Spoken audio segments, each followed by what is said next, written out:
ఈరోజు వైఎస్ఆర్ కాంగ్రెస్ పార్టీ రాష్ట్ర పిలుపు మేరకు, జగన్మోహన్ రెడ్డి గారి యొక్క పిలుపు మేరకు రాష్ట్రంలో పరిస్థితులు, శాంతి భద్రతలు పూర్తిగా విఫలమైనటువంటి పరిస్థితులు రాష్ట్రంలో ఇవాళ చాలా స్పష్టంగా కనపడుతూ ఉన్నాయి. శాంతి భద్రతలు ఎందుకు విఫలమవుతున్నాయి అంటే, రాష్ట్ర ప్రభుత్వం ప్రజలకు ఏదైతే వాగ్దానాలు చేసిందో ఆ వాగ్దానాలు నెరవేర్చడంలో పూర్తిగా విఫలమైపోయింది. ప్రజలు గమనిస్తూ ఉన్నారు. ఇందులో ప్రతి అంశాన్ని రాజకీయం చేస్తూ ఉన్నారు కూటమి ప్రభుత్వం, చంద్రబాబు నాయుడు గారు. ఏంటి ప్రతి అంశం అంటే, ఆయన ముఖ్యమంత్రి అయిన తర్వాత చాలా తక్కువ కాలంలోనే విఫలమైనటువంటి పరిస్థితులు గత చరిత్రలో ఎప్పుడూ లేడు. ఏ ముఖ్యమంత్రి కూడా ఇంత తొందరగా విఫలమైనటువంటి పరిస్థితులు లేవు.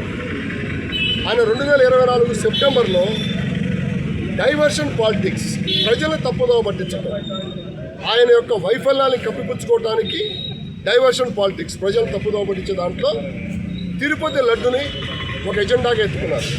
తిరుపతి లడ్డు ఏంటి? దేవుడు.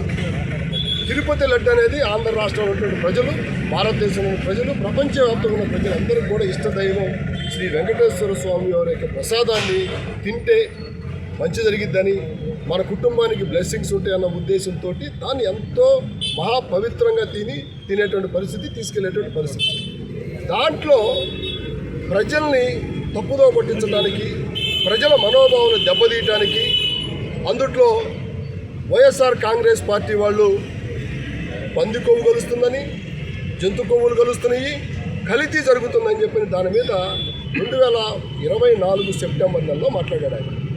మేము సూటిగా గతంలో అడిగాం చంద్రబాబు నాయుడు గారిని, అసలు మీకెవరు చెప్పారు? దేనిని ఆధారం చేసుకొని మీరు ఇంతలా స్టేట్మెంట్ మీరు ఇస్తూ ఉన్నారు?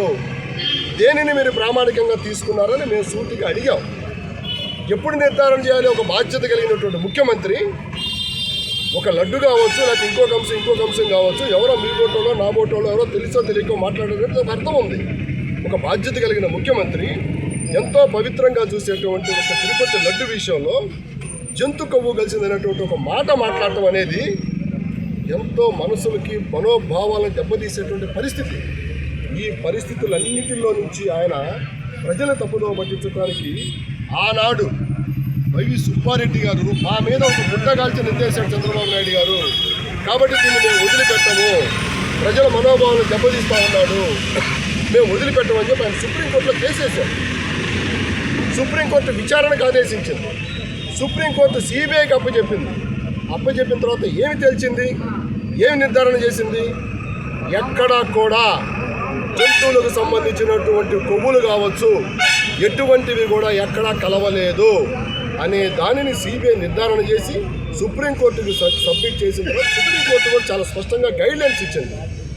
ఇవన్నీ ప్రజలు గమనించి చంద్రబాబు నాయుడు గారు తప్పు చేశాడు, ప్రజల మనోభావాలు దెబ్బతీశాడు అనే అంశాలని ప్రజలు గమనిస్తున్నారని చెప్పి ఒక డైవర్షన్ పాలిటిక్స్కి ఎక్కడ పడితే అక్కడ సుప్రీంకోర్టు మార్గదర్శకాలను తుంగలో దొక్కారు, సిబిఐ ఇచ్చినటువంటి క్లీన్ చిట్ని తుంగలో దొక్కారు.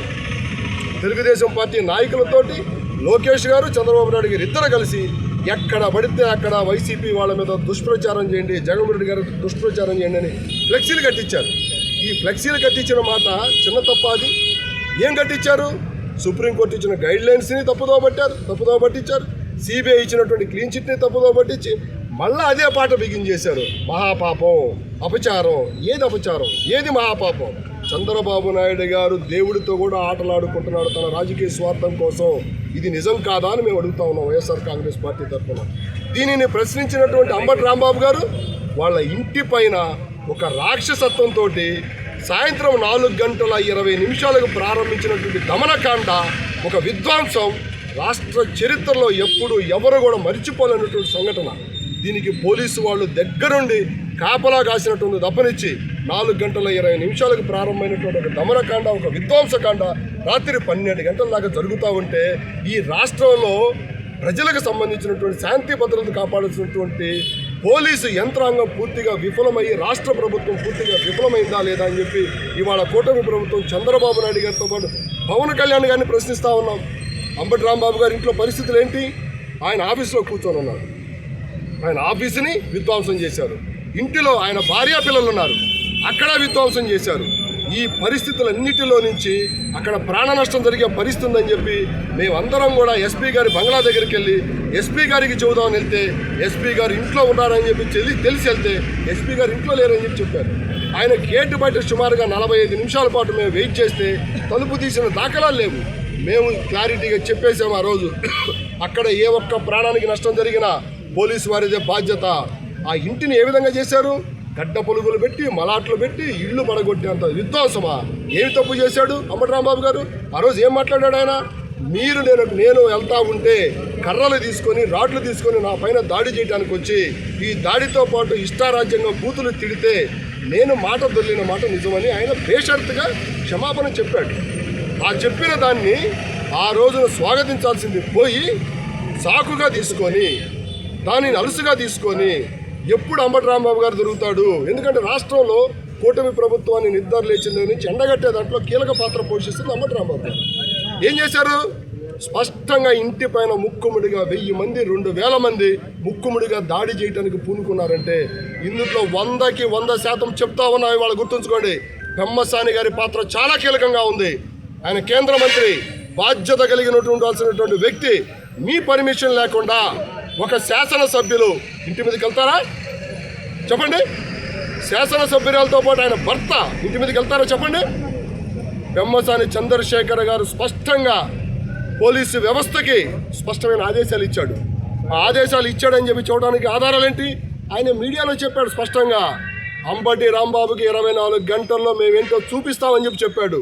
24 గంటలు కాకముందే సినిమా ప్రారంభమైంది. ఏది ఆయన అనుకున్న సినిమా. కానీ మేము చెప్తా ఉన్నాం, గుర్తుంచుకోండి, ఇవాళ మీకులాగా కిరాయి మూకలను తీసుకొచ్చి, మీకులాగా కిరాయి జనాన్ని తీసుకొచ్చి శాంతి భద్రతలకు విఘాతం కలిగించేటువంటి పరిపాలన వైఎస్ఆర్ కాంగ్రెస్ పార్టీ జగన్మోహన్ రెడ్డి గారు 2019-24 ఎప్పుడూ చేయలేదు. ఆ రోజు జగన్మోహన్ రెడ్డి గారు ముఖ్యమంత్రిగా ఉన్నప్పుడు ఆయనని ఇష్టం వచ్చినట్టుగా బూతులు తిట్టినటువంటి సంస్కృతి మీది కాదా అని నేను అడుగుతా ఉన్నా. నేను భారతమ్మ గారిని విషపు నోట్లతోటి మాట్లాడినటువంటి సంస్కృతి మీది కాదా అని అడుగుతా ఉన్నా. నేను వైఎస్ఆర్ కాంగ్రెస్ పార్టీ నాయకులను మొత్తాన్ని కూడా దూషించినటువంటి సంస్కృతి మీది కాదా అని అడుగుతా ఉన్నా. నేను ఈ పరిస్థితుల్లో మేము మా పార్టీ నాయకుల మీద కొన్ని 100 కేసులు నమోదులు చేశాం. మా పార్టీ నాయకులు రిమాండ్లకు వెళ్ళారు. ఆ రోజున చిత్తశుద్ధితో పనిచేశాం మేము. కావాలంటే ఇవాళ మీ సంవత్సరాల పరిపాలన, ఆ రోజు మా 5 సంవత్సరాల పరిపాలన రెండింటి మీద మీరు డిబేట్ పెట్టడం మేము వస్తాం. ఎవరిలో చిత్తశుద్ధి ఉందో, ఎవరు ఏ విధంగా పరిపాలన చేశారో చూద్దాం. ఇవాళ చంద్రబాబు నాయుడు గారు రాష్ట్ర ప్రభుత్వం ప్రజలకు చేసిన వాగ్దానాలు విఫలమైపోయింది. శాంతి భద్రతను కాపాడటంలో విఫలమైపోయింది. ఈ అంశాలన్నిటిపైన రాష్ట్ర ప్రజలు ఆందోళన చెందుతూ ఉన్నారు. రాష్ట్రానికి భద్రత కల్పించాల్సినటువంటి పరిస్థితి పోలీస్ యంత్రాంగంపై ఉంది. మేము ఇవాళ తాటికొండ నియోజకవర్గం తరఫున తాటికొండ పోలీస్ స్టేషన్లో పోలీసు వారికి ఒకటే విన్నవించుకున్నాం. అయ్యా, మేము చెప్తా ఉన్నాం, రాజకీయాలు వేరు, ప్రజలకు భద్రత కల్పించడం వేరు. మీరు వ్యక్తిగతంగా ఎవరో ప్రభుత్వాలు మిమ్మల్ని కాపాడుతాయని చెప్పి వాళ్ళకు అండగా నిలబడమాకండి. ప్రభుత్వాలు శాశ్వతం కాదు, ప్రజలు శాశ్వతం, రాష్ట్రం శాశ్వతం, శాంతి భద్రతలు శాశ్వతం అని వాళ్ళు మేము స్పష్టంగా చెప్పాం. దానికి సంబంధించి ఇక్కడ శాంతి భద్రతలు కాపాడండి. ఎక్కడైనా సరే సుప్రీంకోర్టు మార్గదర్శకాలు కావచ్చు, సిబిఐ ఇచ్చినటువంటి క్లీన్ చిట్స్ కావచ్చు, వీటికి వ్యతిరేకంగా ఎక్కడైనా సరే ఫ్లెక్సీలు కట్టినా, ఎక్కడైనా సరే అల్లరి మూకలు ప్రజలకి తప్పుదోవ పట్టించే విధంగా ఫ్లెక్సీలు కట్టినా, ఎక్కడైనా మాట్లాడినా సరే వారిపైన చర్యలు తీసుకోమని చెప్పి ఇవాళ మేము వైఎస్ఆర్ కాంగ్రెస్ పార్టీ తరఫున కంప్లైంట్ ఇవ్వడం జరిగింది. దానికి సానుకూలంగా పై అధికారులతో చెప్తామని చెప్పి చెప్పారు. కాబట్టి రాబో రోజుల్లో వైఎస్ఆర్ కాంగ్రెస్ పార్టీ ఈ విధంగా విధ్వంసం సృష్టించే వారి పట్ల ప్రజలకి శాంతి భద్రతలు కాపాడే విషయంలో, శాంతి భద్రతలు ప్రజలకు కావాల్సినటువంటి అన్ని విషయాల్లో వైఎస్ఆర్ కాంగ్రెస్ పార్టీ ఇలా కూటమి ప్రభుత్వం విఫలమైంది. కాబట్టి ఆ బాధ్యతను కూడా మేమే తీసుకుంటున్నాం. ఇవాళ వైఎస్ఆర్ కాంగ్రెస్ పార్టీ తీసుకుంటా ఉంది. రేపొద్దున అంబటి రాంబాబు గారి కుటుంబాన్ని పరామర్శించడానికి, అంబటి రాంబాబు గారు రాజమండ్రి జైల్లో ఉన్నప్పటికీ కూడా మా నాయకుడు జగన్మోహన్ రెడ్డి గారు రేపు గుంటూరు వస్తూ ఉన్నాడు, గుంటూరు పర్యటనకు వస్తూ ఉన్నాడు. గుంటూరు పర్యటనలో ఎక్కడ కూడా శాంతి భద్రతలకి పోలీస్ యంత్రాంగం చూడాల్సినటువంటి బాధ్యత పోలీస్ యంత్రాంగంపై ఉంది. కాబట్టి ఎక్కడ కూడా ఎటువంటి అవాంఛనీయ సంఘటనలు జరగకుండా శాంతి భద్రతలు కాపాడాలని చెప్పి మేము పోలీసు వారికి కూడా విన్నవించుకున్నాము. ఎందుకంటే సామరస్యపూర్వకంగా జగన్మోహన్ రెడ్డి గారు ఆ కుటుంబాన్ని పరామర్శించాల్సినటువంటి బాధ్యత మా నాయకుడికి ఉంది. ఆ పద్ధతిలో వస్తూ ఉన్నారు. పోలీస్ యంత్రాంగం నిమ్మకి నీరెత్తినట్టుగా కూర్చొని చూస్తూ ఉంది. అసలు మొన్న మేము చూసిన విధ్వంసం చూస్తే మాకే ఇది సినిమానా నిజమని ఆలోచన చేస్తే సినిమాలో కూడా ఇంత దౌర్భాగ్యంగా ఇంత విధ్వంసం ఎక్కడ కనపడదు. యథేచ్ఛగా 7 గంటల పాటు విధ్వంసం సృష్టించినటువంటి ప్రతి నాయకుడికి తెలుగుదేశం పార్టీ అసలు ఒక శాసనసభ్యురాలు రోడ్డు మీదకి వచ్చి మాట్లాడిన భాష చూస్తూ ఉంటే అప్పటి వరకు వాళ్ళ మీద ఉన్న గౌరవం వీళ్ళ అనిపించింది. వీళ్ళ కోసమా గుంటూరు ప్రజలు ఓట్లేసింది అనిపించింది. ఆమె అనుకుంటే వాళ్ళ భర్త గారు నోటికి వచ్చినట్టు మాట్లాడుతూ ఉన్నాడు, వాళ్ళ నాయకులు నోటికి వచ్చినట్టు మాట్లాడుతూ ఉన్నారు. ఏం చేద్దాం అనుకున్నారు గుంటూరు నగరాన్ని? గుంటూరు నగరం పుట్టిన తర్వాత ఎప్పుడు కూడా ఇలాంటి పరిస్థితులు ఉత్పన్నం కాలేదు. గుంటూరు నగరం ప్రజలందరూ కూడా ఏ రాజకీయ పార్టీలో ఉన్నా కూడా అన్నదమ్ముల్లాగా ఉన్నారు, సామరస్యంతో ఉన్నారు, అందరూ ప్రేమ ఆప్యాయాలతో ఉన్నటువంటి కల్చర్ని మొన్న పెమ్మసాని గారి నాయకత్వంలో పాడు చేయడానికి ఇత్తనం వేసి శ్రీకారం చుట్టారు. దీనికి ఎప్పుడు ఏది జరిగినా సరే పెమ్మసాని చంద్రశేఖర్ గారు మాత్రమే బాధ్యత ఖచ్చితంగా 100కి 100% తీసుకోవాల్సిందే. ఎందుకంటే ఆ రోజు ఆయన మాట్లాడిన స్టేట్మెంట్ మేము విన్నాం.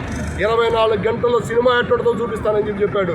ఆ చెప్పిన మాటకి పర్యవసానం ఇంత దారుణంగా ఉంటుంది పెమ్మసాని గారి యొక్క మనస్తత్వం అని చెప్పి మేము ఆలోచన చేస్తూ ఉంటే ఒక పార్లమెంటు సభ్యుడు గుంటూరు నగరానికి ప్రముఖులు ఎన్జి రంగా గారు, రఘురామయ్య గారు, రాయపాటి సాంబశివరావు గారు, వైవీరావు గారు, లాల్జాన్ బాషా గారు ఇలా చెప్పుకుంటూ పోతే ప్రముఖులు హుందాతనంతో గౌరవంతో వ్యవహరించారు. గల్లా జయదేవ్ గారితో సహా కూడా హుందాతనంతో వ్యవహరించినట్టు గుంటూరు పార్లమెంటుని ఒక వీధి రౌడీలాగా, ఒక వీధి గుండాలాగా పెమ్మసాని చంద్రశేఖర్ గారిని మాట్లాడినటువంటి భాష కావచ్చు, ఆయన ప్రవర్తించినటువంటి తీరుని మేము వైఎస్ఆర్ కాంగ్రెస్ పార్టీ తరఫున తీవ్రంగా ఖండిస్తూ ఉన్నాం.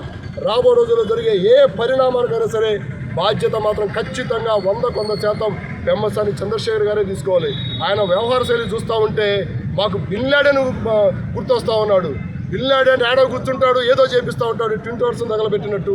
మనం చూస్తూ ఉంటే అంబటి రాంబాబు గారి ఇంట్లో జరిగిన పరిస్థితులను చూస్తే అసలు ఆ దృశ్యాలు స్పష్టంగా కనపడుతూ ఉన్నాయి. పెమ్మసాని చంద్రశేఖర్ గారు ఈ విధమైన మనస్తత్వం గలవాడా, ఈ విధమైన ఆలోచనలు గలవాడా అని చెప్పని ఒక భయాందోళన కలిగేటువంటి పరిస్థితులు గుంటున్నారు ప్రజలు మొత్తానికి వచ్చినాయి. కాబట్టి ప్రతి అంశానికి తెలుగుదేశం పార్టీ నాయకులు కార్యకర్తలు చేసేటువంటి ఏ గొడవకైనా సరే పెమ్మసాని గారే బాధ్యత తీసుకోవాలి. ఎట్టి పరిస్థితుల్లో కూడా రాబో రోజులు ఇటువంటి పరిస్థితులు గుంటున్నారు ప్రజలు శాంతి భద్రతలు కోరుకునేవాళ్ళు గుంటూరు జిల్లా ప్రజలు. కాబట్టి ఇటువంటి వాటిల్ని ఇక నుంచైనా మానుకొని అసలు వాస్తవ పరిస్థితులను మీకు తెలుసుకోండి పెమ్మసాని చంద్రశేఖర్ గారు. ఎందుకంటే మీరు అమెరికా నుంచి వచ్చారు.